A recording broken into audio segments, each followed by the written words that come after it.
Resonance ఇవాళ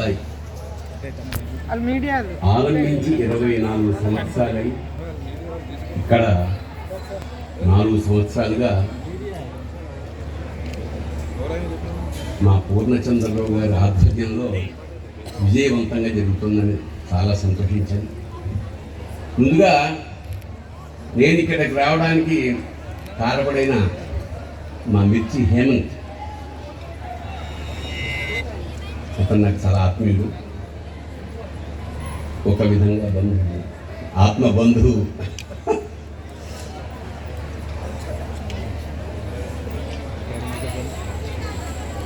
first రాగానే నన్ను బాగా ఇంప్రెస్ చేసిన విషయం ఏమిటంటే సరస్వతీదేవి విగ్రహం. ఎందుకంటే చదువుల తల్లి.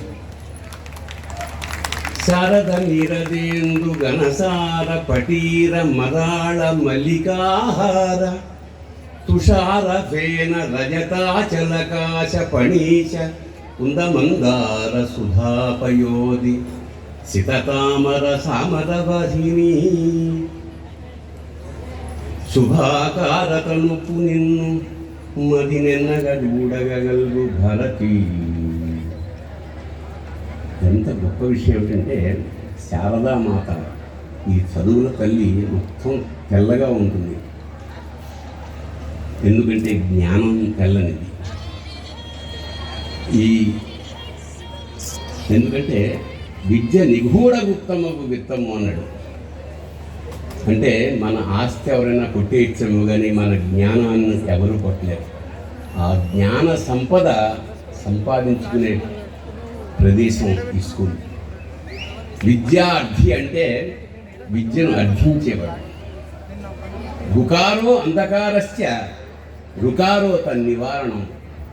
గురు అంటే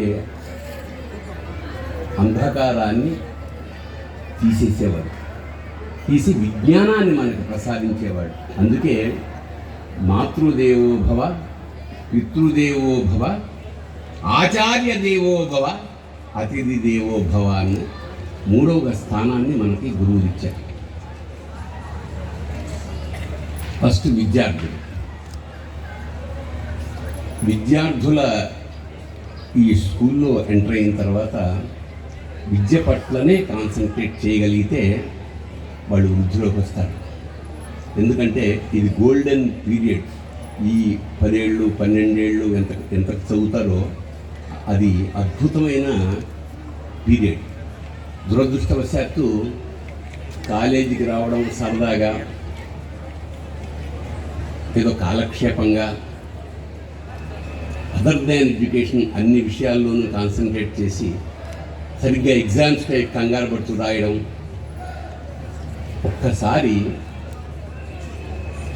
ఎడ్యుకేషన్ అయిపోయిన తర్వాత, అంటే అది బీకామ్ కానీ మరొకటి కానీ, బయటికి వచ్చేస్తే అప్పుడు జీవితం ఒక వాల్యూ మనకు తెలుస్తుంది.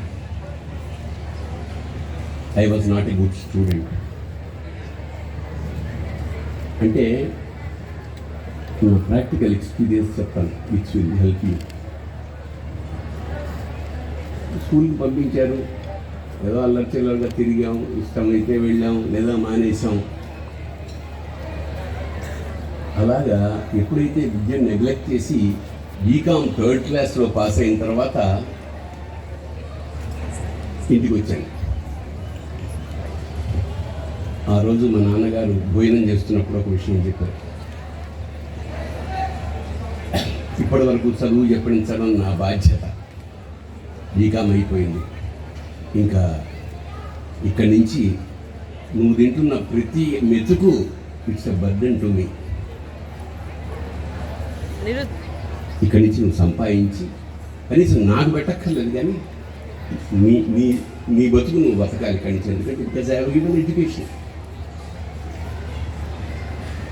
For the first time. అప్పుడు జీవితం అంటే ఏమిటో నాకు తెలిసింది. మనకి ఫస్ట్ క్లాస్ అంటే ఎవరన్నా టీచింగ్ ఉద్యోగం ఇస్తారు. 3rd క్లాస్లో పాస్ అయింది. ఎన్నో చోట్ల ట్రై చేసి మన ఎడ్యుకేషన్ క్వాలిఫికేషన్ చూసి ఎవరు పెద్ద పట్టించుకోలేదు. చిన్న చిన్న ఉద్యోగాలు కూడా చేయలేని పరిస్థితి. అప్పుడు నాలాగే సరిగ్గా చదువుకొని నలుగురం గంగప్ప కేబుల్స్ అని దాదాపు మేమున్న ఇంటికి 25 కిలోమీటర్ల దూరంలో ఉండేది. అక్కడికి ఒక ఏజెంట్ తీసుకెళ్ళాడు మమ్మల్ని. తీసుకెళ్ళి వాడు ఏం చెప్పాడంటే, మీరు బీకామ్ అని చెప్తే ఇక్కడ ఉద్యోగం ఇవ్వరు, మీరు 10th ఫెయిల్ అని చెప్పండి అని. అర్థమవుతుందా? బీకామ్ చదువుకుని అక్కడ ఉద్యోగం సంపాదించాలి, 10th ఫెయిల్ అని చెప్పమన్నాడు. ఇప్పుడు రాగానే 10th ఫెయిల్ అని చెప్పాను. లోపలికి వెళ్ళాను. లోపలికి వెళ్ళినప్పుడు వాడు మాకు ఇచ్చిన ఉద్యోగం ఏమిటంటే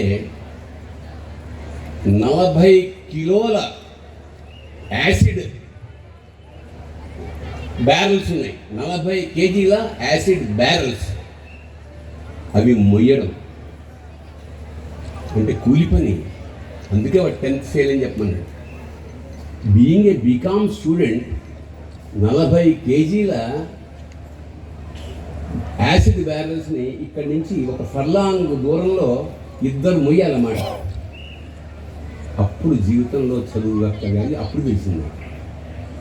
ఆనాడు సరిగ్గా చదువుకోలేదు, టీచర్ని గౌరవించలేదు, క్లాసులు ఎగ్గొట్టాం, సినిమాలకు వెళ్ళాం, షికార్లకు వెళ్ళాం.